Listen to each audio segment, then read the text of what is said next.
Hello parents, welcome back to mamababy.com and thank you for watching mamababy.com। सो आज हम बात करने वाले हैं कि बच्चों का फर्स्ट हेड शेव या मुंडन कराना सही होता है या नहीं, और इसे क्यों कराना चाहिए, इसके बेनिफिट्स क्या होते हैं, और इसे कराने से पहले किन बातों का ध्यान रखना चाहिए और मुंडन होने के बाद हमें किन बातों का ध्यान रखना चाहिए। वीडियो स्टार्ट करने से पहले एक छोटी सी रिक्वेस्ट करना चाहूँगी कि अगर आप मेरे चैनल पर नए हैं तो इसे प्लीज़ सब्सक्राइब कर लीजिए और बेल आइकन को हिट कीजिए, जिससे मेरी वीडियोस की सारी नोटिफिकेशन सबसे पहले आप तक पहुंच सके। और वीडियो को एंड तक ज़रूर देखिएगा, और पसंद आती है तो लाइक भी ज़रूर कीजिएगा, और इन्फॉर्मेटिव लगती है तो आगे डेफिनेटली शेयर कीजिएगा। तो वीडियो को स्टार्ट करते हैं। बच्चों का फर्स्ट हेड शेव या मुंडन कराना एक तरीके का रिवाज है जो बहुत पहले से चली हुई आ रही है, और इसे कई जगहों पर बहुत अच्छे तरीके से सेलिब्रेट किया जाता है, बहुत अच्छी तरीके से मनाया जाता है, काफ़ी सारे रिचुअल किए जाते हैं, और काफ़ी जगहों पर इसे नॉर्मल तरीके से भी मनाया जाता है क्योंकि वहाँ पे इसकी मान्यता इतनी नहीं दी जाती है। तो इसे नॉर्मल तरीके से भी, जैसे बाकी लोगों का हेड शेव होता है या हेयर कटिंग होती है, उस तरीके से किया जाता है। और कई जगहों पर इसे तीर्थ स्थल पे जाके कराया जाता है, जैसे किसी भी तीर्थ स्थल जहाँ पे आपकी मान्यता है वहाँ जाके कराया जाता है, जैसे देवघर चले गए, हरिद्वार चले गए या काशी चले गए, तो इन जगहों पर भी जाके यहाँ पे हेड शेव या मुंडन जो है वो करा लिया जाता है। मैं बिहार से बिलोंग करती हूँ और हमारे यहाँ पे इसे बहुत अच्छी तरीके से सेलिब्रेट किया जाता है मुंडन को, और काफ़ी सारे रिचुअल्स भी होते हैं। बट कोविड की वजह से हम कहीं नहीं जा पा रहे थे और किसी को इनवाइट भी नहीं कर पा रहे थे, और कुछ ऐसा नहीं कर पाए, तो हमने इसे नॉर्मल तरीके से किया है। और अभी एक हफ्ते पहले मैंने अपनी बेटी का जो फर्स्ट हेड शेव है वो करा लिया है। मैं आपको एक चीज़ क्लियर कर देना चाहती हूँ और बता देना चाहती हूँ कि अगर आप ये सोच के बच्चों का हेड शेव करा रहे हैं कि हेड शेव कराने से बच्चों की हेयर की जो क्वालिटी है वो अच्छी निकलेगी या बच्चों के जो बाल हैं वो बहुत हेल्दी होंगे, तो अगर आप ये सोच के मुंडन करा रहे हैं तो आप मत कराइए, क्योंकि ऐसा 100% रिजल्ट नहीं आया है कि बच्चों के बाल मुंडन के बाद हेल्दी आए हैं या उनमें कुछ चेंजेस आए हैं। क्योंकि अगर आप डॉक्टर से इस चीज़ के बारे में बात करते हैं तो वो टोटली डिनाई करेंगे कि ऐसा कुछ भी नहीं है, रिसर्च में भी नहीं आया है। बट अगर वहीं आप अपने घर के पेरेंट्स से या अपने बड़े बुजुर्ग से बात करते हैं, और उनसे हमने सुना भी है काफ़ी टाइम कि बच्चों का हेड शेव करने के बाद उनके जो बालों की क्वालिटी है वो अच्छी आती है, हेयर ग्रोथ अच्छी होती है, तो ये टोटल आपकी कॉल है कि आप किसकी जो बात है उनके साथ चलना चाहेंगे। बट मेरी मम्मी ने तो मुझे प्रूफ भी दे दिया कि देखो, जब तुम छोटी थी तो तुम्हारे बाल बहुत कर्ली थे, और जब हमने तुम्हारा हेड शेव करा दिया, मुंडन करा दिया, तो उसके बाद जो तुम्हारे हेयर आए थे वो बहुत हेल्दी आए थे और बहुत स्ट्रेट आए थे। तो मुझे अभी भी देखने को मिलता है, और मैंने अपनी जो चाइल्डहुड फोटो थी वो भी देखी है, तो मुझे भी ऐसा थोड़ा थोड़ा लग रहा था कि शायद ऐसा हो सकता है, बट ये 100% नहीं होगा, ये किसी किसी केसेस में हो जाता है। तो आपकी कॉल है, आप किसके साथ जाना चाहते हैं, किसके साथ नहीं जाना चाहते हैं। लेकिन अगर आप इसे एक रिचुअल के साथ मनाना चाहते हैं तो आप डेफिनेटली इसे कर सकते हैं। और बच्चों की जो हेयर ग्रोथ है या उसके बाल जो हेल्दी आएंगे, और जो भी हेयर क्वालिटी जो भी होती है, वो कोई भी मुंडन के ऊपर बेस्ड नहीं है कि आप मुंडन करा देंगे तो अच्छे आएंगे या हेल्दी आएंगे। ये टोटली डिपेंड करता है कि बच्चा खाना कैसा खा रहा है। अगर बच्चा हेल्दी फूड खा रहा है, न्यूट्रिशन से भरा हुआ खाना खा रहा है, प्रोटीन उसको अच्छा मिल रहा है, विटामिन डी उसको अच्छा मिल रहा है, तो उसकी जो हेयर ग्रोथ है वो ऑटोमेटिक बहुत अच्छी होगी और हेल्दी होगी। तो ये इसके ऊपर डिपेंड नहीं करता है। नेक्स्ट आता है कि हमें बच्चों का जो हेड शेव है वो कराने से क्या बेनिफिट मिलते हैं, वो कराना क्यों ज़रूरी होता है, इसके बारे में हम बात करेंगे। सबसे पहले आता है ब्रेन डेवलपमेंट, क्योंकि हेड शेव के टाइम पे काफ़ी मजबूती से जो हेड शेव कर रहा होता है वो पकड़ता है इस तरीके से, तो ऐसे पकड़ने से काफ़ी पॉइंट्स पे मसाज होता है जिसकी वजह से ब्रेन डेवलप होता है। नेक्स्ट आता है कि काफ़ी जगह मैंने ऐसा सुना है, और ऐसा है भी, क्योंकि जो हमारे बर्थ हेयर होते हैं, जो गर्भ के दौरान जो हमारे सर पे छोटे छोटे हेयर आते हैं, तो उसमें कुछ ऐसे बैक्टीरियाज होते हैं, कुछ ऐसे जर्म्स होते हैं, इन्फेक्शन होते हैं, जो कि डेली नहाने से या हेड वॉश करने से नहीं निकल पाते हैं, और वो बहुत खतरनाक होते हैं, बहुत हार्मफुल होते हैं, क्योंकि उससे हमारी हेल्थ रिलेटेड इशू स्टार्ट हो जाती हैं। तो उसे हटाना बहुत ज़रूरी होता है। जैसे आप कभी कभी देखेंगे बच्चों के सर में फोड़ा फुंसी हो जाता है, कोई दाना निकल आता है, कोई पिंपल हो जाता है, तो उससे रिलीफ होने के लिए जो बच्चों का हेड शेव है वो बहुत ज़रूरी होता है, क्योंकि वो जो जन्म के बाल होते हैं वो बहुत ज़्यादा हार्म करते हैं बच्चों को, हेल्थ इशू काफ़ी क्रिएट करते हैं, तो उनको हटाना बहुत ज़रूरी होता है। तो इस वजह से भी हम हेड शेव कराते हैं। मैंने भी अभी अपनी 1 वीक पहले अपनी बेटी का जो हेड शेव था, फर्स्ट हेड शेव था, वो करा दिया है। तो उसकी अगर कोई पिक्चर होगी, कोई वीडियो होगा तो मैं डेफिनेटली आपके साथ शेयर ज़रूर करूँगी। और नेक्स्ट आता है कि हमें बच्चों का हेड शेव कराने से पहले किन बातों का ध्यान रखना ज़रूरी होता है। फर्स्ट ये है कि आपको हेड शेव तब कराना चाहिए जब बच्चे का जो सिर है, जो नेक है, वो स्टेबल हो। क्योंकि बच्चा जब बहुत छोटा होता है, तो मैंने काफ़ी जगह देखा है बच्चा एकदम गोदी में है, बहुत छोटा है, 1 मंथ का है, 2 मंथ का है, और तभी जो पेरेंट्स है वो हेड शेव करा देते हैं, तो वो थोड़ा सा डेंजरस हो सकता है।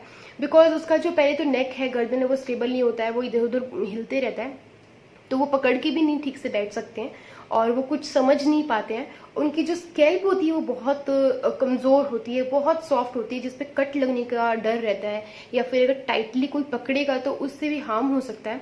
क्योंकि आप फील करेंगे जब बच्चे की यहाँ पे या पीछे साइड पे बहुत ही एक सॉफ्ट स्किन होती है, जो बहुत ऐसे ऐसे हो रही होती है, और हर बच्चे के होता है, तो उस टाइम पे वो बहुत सॉफ्ट होता है, और अगर उस पर कट लग जाएगा तो बहुत डेंजर हो सकता है। तो आप बच्चे का मुंडन तब कराइए जब बच्चे का स्कैल्प थोड़ा सा स्ट्रांग हो गया हो, मजबूत हो गया हो, बच्चे का गर्दन स्टेबल हो, वो बात को सुन सकता हो और समझ सकता हो, तो आप तब कराइए।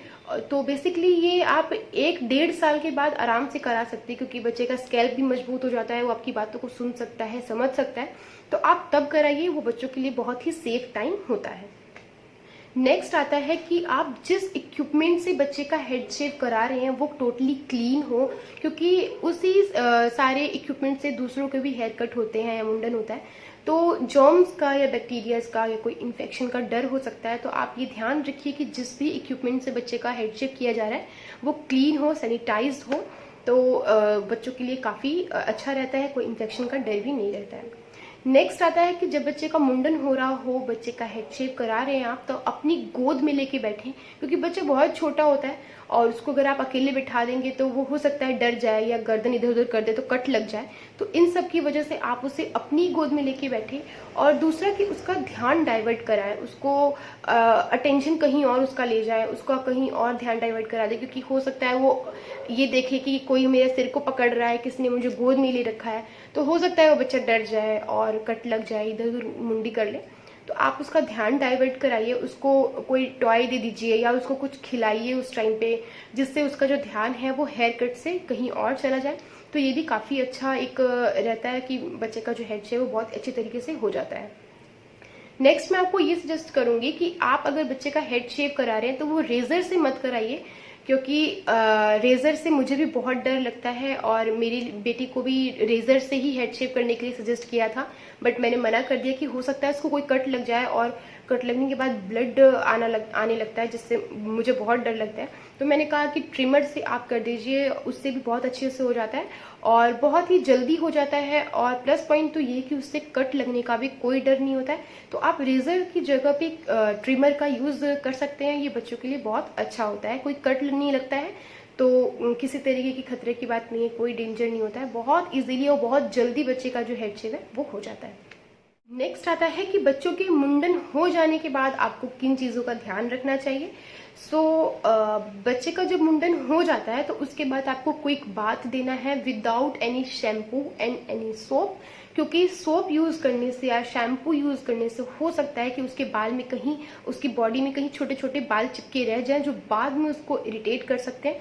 तो आपको क्या ध्यान रखना है कि जब भी आप उसे मुंडन होने के 1 हफ्ते बाद तक बिना किसी साबुन या बिना किसी शैम्पू के ही नहलाएं, नॉर्मल वाटर से ही बाथ दें। तो नेक्स्ट आता है कि आप उसके सर पे भी कोई शैम्पू या कोई साबुन यूज ना करें, क्योंकि अभी अभी उसके बाल उतरे हैं, तो हो सकता है उसको शैम्पू से या सोप से कोई इरिटेशन हो जाए, कोई रैशेज पड़ जाए या उसको इचिंग भी होने लगे। तो आप ये 1 हफ्ते तक मत कीजिए उसको। आप हो सकता है तो दूध से नहलाइए। काफ़ी जगहों पे देखती हूँ मैं कि मुंडन के 1 हफ्ते बाद तक दूध से नहलाते हैं, सर पे भी दूध ही रखते हैं, या आप दही लगा सकते हैं, या नॉर्मल आप हल्दी का पेस्ट भी लगा सकते हैं। तो ये काफ़ी अच्छा होता है। 1 हफ्ते तक अगर आप ये सब लगाते हैं तो बच्चों की जो हेयर है, जो उसकी स्कैल्प है, उसको काफ़ी अच्छा रिलीफ मिलता है। तो आप ये भी लगा सकते हैं।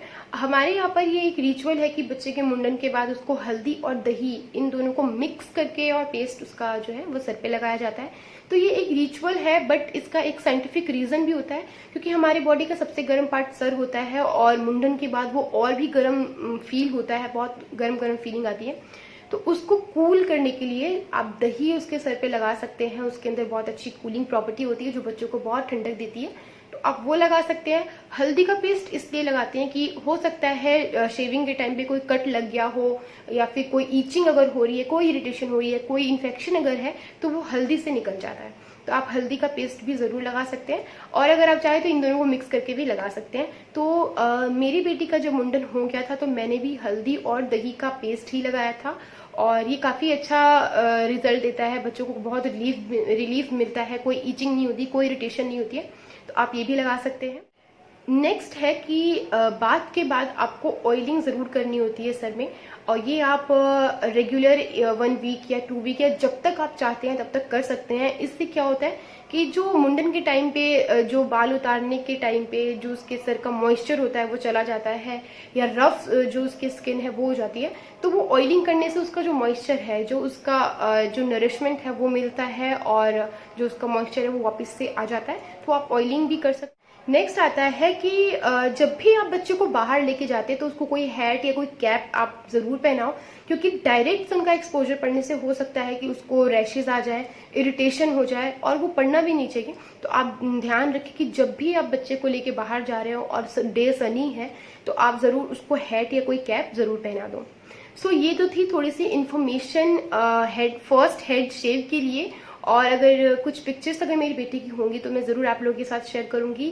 So thank you for watching this video. I hope आपको ये वीडियो पसंद आई होगी, और अगर पसंद आई है तो इसको ज़रूर लाइक कीजिएगा, इन्फॉर्मेटिव लगी हो तो आगे शेयर ज़रूर कीजिएगा, और अगर आप मेरे चैनल पर नए हैं तो इसको सब्सक्राइब ज़रूर कीजिए, बेल आइकन को हिट कीजिए, जिससे मेरी वीडियोज़ के सारी नोटिफिकेशन सबसे पहले आप तक पहुँच सके।